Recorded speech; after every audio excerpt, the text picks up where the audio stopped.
Okay, go ahead, put him on the belly.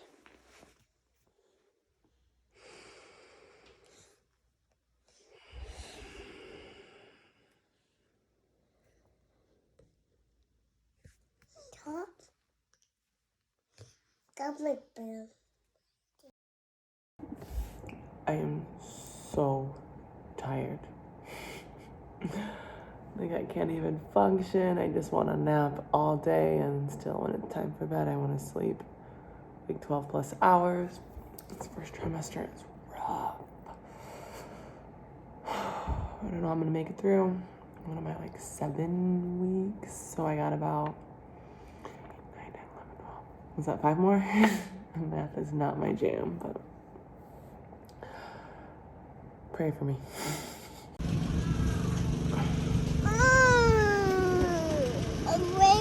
Baby. Okay, go ahead. I put the bread on there. Okay, so can you move it to one side?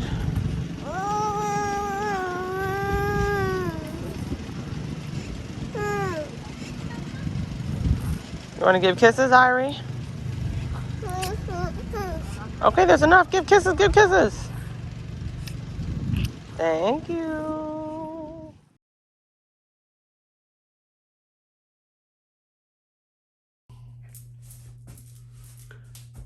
So I'm pregnant and I'm a little bit thrown off, honestly. Taken by surprise. I hadn't seen my husband for like almost a year. We weren't able to be under the same roof, just with job situation and circumstances with like US citizenship. So we've been apart for like almost a year, and then I go to Senegal, finally able to see him. We all link up and reunite, and we had just had this conversation about like, okay, what are we doing here? You know, because I was kind of like, well, I'm ready to have another one. You know, it's like now or never kind of thing, like, because we're kind of transitioning out of, you know, them being so dependent on me and like reliant, like we found a new rhythm. So I either want to like stay kind of in this small, you know, little baby mode, excuse me, or we would be done. My husband, on the other hand, he wants to like wait another year or two and then have another one.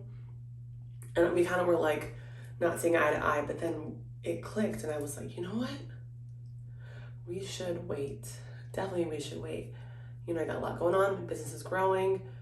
Like I said, me and the girls have found our rhythm. They're less reliant. I just stopped breastfeeding. Like it feels so good to have my body back, but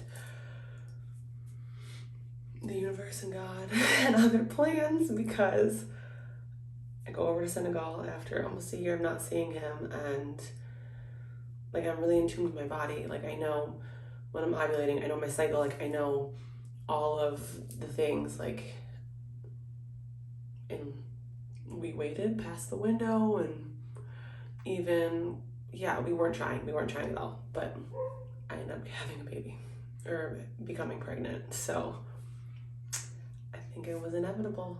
And at first when I found out, we had just left Senegal. We were leaving Senegal, like flying to the airport to go to Spain because my husband was going to play with the national team. He was playing basketball with the national team in Senegal, but they were playing games in Rwanda. So he had to go report for duty. So he was in Rwanda. We're flying to Madrid for like a little vacation to visit friends before we went back home to the States. And I'm on my way to the airport and I'm in the back seat and I feel very nauseous. And I called him. I was like, you know what? I'm feeling a little nauseous and it better be because of what I ate today. And he starts laughing. He's like, you know why? You know what it is. And I'm like, no, like we had this conversation, like we were gonna wait, like I was ready to wait. And I get to Madrid, land, and as soon as we touch down, I go to the pharmacy, get a pregnancy test, pee on the stick, and instantly, I'm telling you, like the second that the pee hit, the lines started showing up and I bawled. I was so pissed. Like I was not happy at all. And I can laugh about this now because I'm not in that place anymore. But the first 2 weeks when I found out, I was just miserable, nonstop crying. I felt like my life was over. I felt like my life was ending. Like I was just growing and thriving and like in this really great place. And then to have a baby and to be pregnant and going through all this stuff again too, like it was rough. And I didn't know if I was gonna have to go through this pregnancy alone again, because I went through the first two pretty much. Well, the first one, my husband was kind of in and out for a total of like 2 months out of the 9 months. Second one, all of it pretty much was done, solo. And the third one, I didn't expect it to be the way that it was. I didn't expect the circumstances to be this way. I thought we could all be one big happy family and then be pregnant and do it together, but other things happened. So I was really like grieving what was and what could have been in my life. So I was just really sad, and I was angry, and I was mad, and I was scared. I didn't want to do it alone again. And it was really, really, really hard. And again, I was alone too, because he was in Rwanda playing with the Senegalese national team, and then I am alone. I guess we were going to visit friends, and it was like a fun trip, but it kind of was a heavy trip because I was like, well, I'm pregnant and I don't want to be. And so I had to deal with all of this stuff, and like resentment towards my husband came up, like resentment, not towards the baby, because baby has not done anything, but just resentment for our circumstances and situation and him. And then I was like mad at myself because it's like, you know what, you should have just waited even longer. You should have done some other things. So dealing with all of that, dealing with myself was so hard. But I'm so happy that I pulled on EFT tapping and I journaled, and I have a really great support system, and I was able to work through it. And now, I accepted it. Came to terms with the fact, like, we're growing a human, we're pregnant. I don't know where I'm giving birth. I don't know if Maurice will be around much. I don't know where in the world we're gonna be located and based. I don't know anything, and that's the scary part. But I've accepted that that's what it is, and I've accepted that we are having this baby, and I do want this baby, and I do, look forward to this pregnancy journey and growing life and just growing. I'm really excited about it. So I'm still shocked that I'm pregnant. Still shocked. It's insane and it's crazy. But we're here. And we're doing it, and we only do things well, honestly. If I'm gonna do it, I'm gonna do it well, so.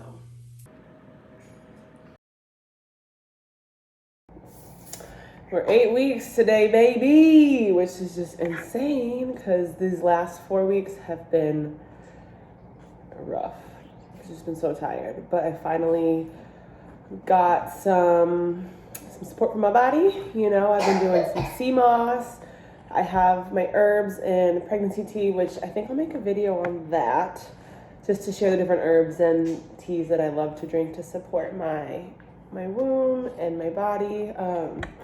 And I'm also still breastfeeding too, so it's just huge that I get nutrients and minerals.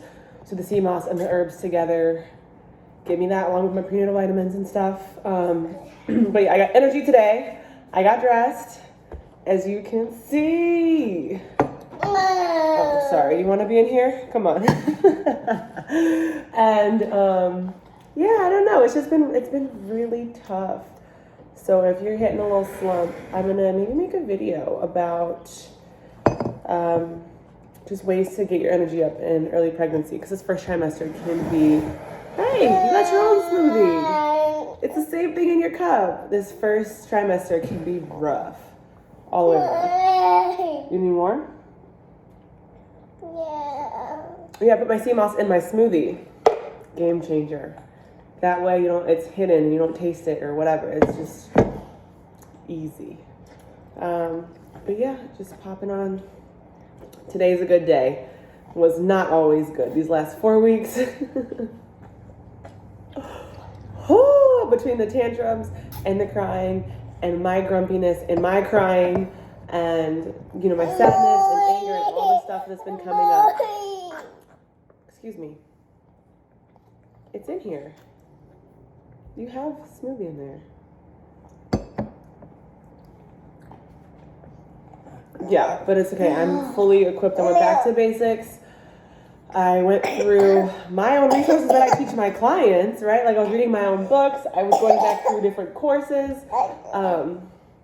Really leaning on my somatic healing techniques to just like pull me through, give me energy, help me deal with this early pregnancy like emotionally, because like emotional support is what I desperately needed. I needed to like pull myself together because my emotions were like taking control of everything, super ragey, just like screaming, yelling, like I said, crying because I was so sad or so angry, or crying because I was so happy and moved and touched. But just trying to find like emotional stability, right? Like that's a huge thing. Yes. It's a huge thing. So I relied heavily on my somatic healing, like breath work and tapping and the other energy healing work that I do too. I was just doing it to myself. So it's been a game changer. And when you're in that funk, you forget all the tools that you have, right? Like when you're in it, in the thick of it, you forget that you have everything that you need already. You just got to use it, right? And like we had gotten sick too, like all three of us had gotten sick. And it's like, well, I had ginger at the house, right? I had my elderberry syrup at the house, right? Like I had my essential oils, I had the herbs. I had it all here, I just wasn't using it because I just felt so bad and I felt so sick that I just didn't even move. But my husband had to remind me, he's like, yo, you have this concoction, you have this and this. I was like, oh wait, I do. I just have to like get up and do it. And that's energy that it takes to get up and do it is the hardest, but it is the best payoff. So if you are struggling, reach out, let's connect, shoot me a DM on Instagram, or you can go to Kdamiana. Yeah. Yo, we're not screaming. We're inside using our inside voice. If you want to stop, you can say stop kindly with love. You can go to kdamiana.com/schedule, get on the books. We can just talk about what's been coming up and create a plan of attack for you. Because I know for me, that's what I needed to do with my husband. Like we created a plan of attack and I executed it. So maybe that's all that you're missing. Hopefully that helps. And drop below ideas for videos, like if you want the pregnancy herbs or the sea moss, or just the things that help you get energy in the first trimester. Just let me know if you want those videos. All right, love you, love you.